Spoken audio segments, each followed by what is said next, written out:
زي ما حضراتنا شايفين كده في الأول خالص بنبدأ بفيديو القرصة بتاعة المطبخ بتاعتنا بتكون نوعها نيو حلايب. زي ما موضح في الفيديو قصدي حلايب. ده حلايب، وفي فرق من الحلايب للنيو حلايب طبعا من حيث الشكل ومن حيث الخامة يعني.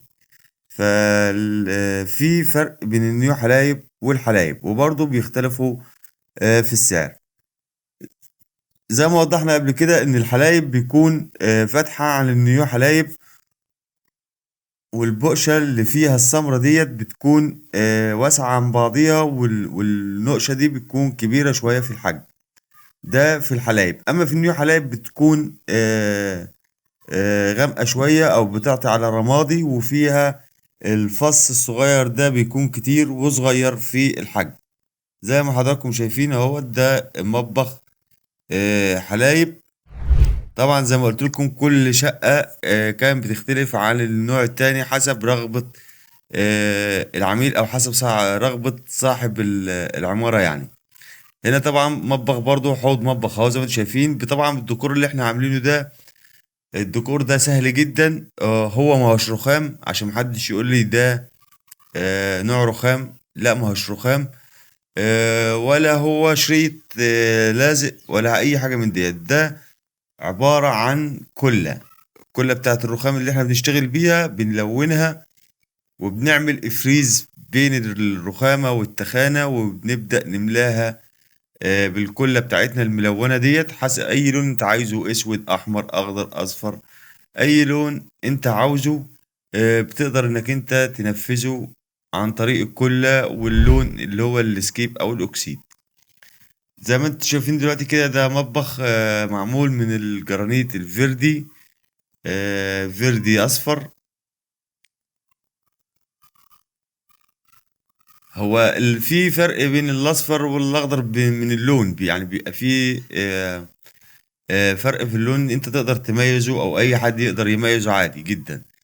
الفيردي الاصفر برضو جرانيتها خامة حلوة جدا وخامة ممتازة وسعرها كويس جدا. و... والجديد بقى هنا ان الفيردي ده قليل جدا اللي بيعمله في المطابخ الناس، يعني قليل جدا اللي بيعمله في المطابخ. لكن هو في المطابخ يعني انه مش حاجة تقليدية بتركب في المطابخ. بتحس ان هي حاجة عاملة زي المستوردة، يعني انت بتتخيل ان هي ماهوش مصري. ده لا، بتحسش ان هو مصر خالص. طبعا هنا برضو حوض تاني او مطبخ تاني من احمر فرسانة، وبرضو الديكور بتاعنا مشيناه في الشقق كلها اللي هو واحد، اللي هو اللزق بتاع الكل. يعني عملنا كررنا الديكور ده في جميع الشقق او في جميع المطابخ بحيث يعني يكون برضو في تناسق مع بينهم كده، او في حاجة مرتبطة بينهم. عملنا الديكور بتاعنا كله ده. طبعا المطابخ الألمنتان بيكون الظرف بتاعتها بتكون قريبة جدا من سطح المطبخ. فانت ازاي تلزق تخانة عشان تعملها بالشكل ده؟ طبعا بتلزق التخانة بتاعتك في البسطوم زي ما انتم شايفين، وبتيجي من تحت الرخامة بتجيب قطع رخام او كسر رخام او شريط رخام، وبتبدأ تلزقه فوق الوحدة الألمنتان.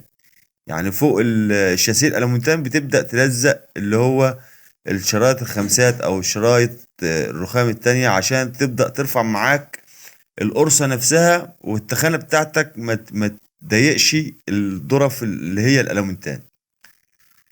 ده كان الفيديو بتاع النهاردة، يعني حاجة على السريع كده. أتمنى أن يكون عجبكم، وإن شاء الله في سلسلة فيديوهات جميلة جدا ومفيدة جدا لكل الناس، صنايعي أو زبون أو أي حد. السلسلة اللي نازلة ديت إن شاء الله تكون مفيدة جدا. أتمنى يكون الفيديو عجبكم. شكرا والسلام عليكم ورحمة الله وبركاته.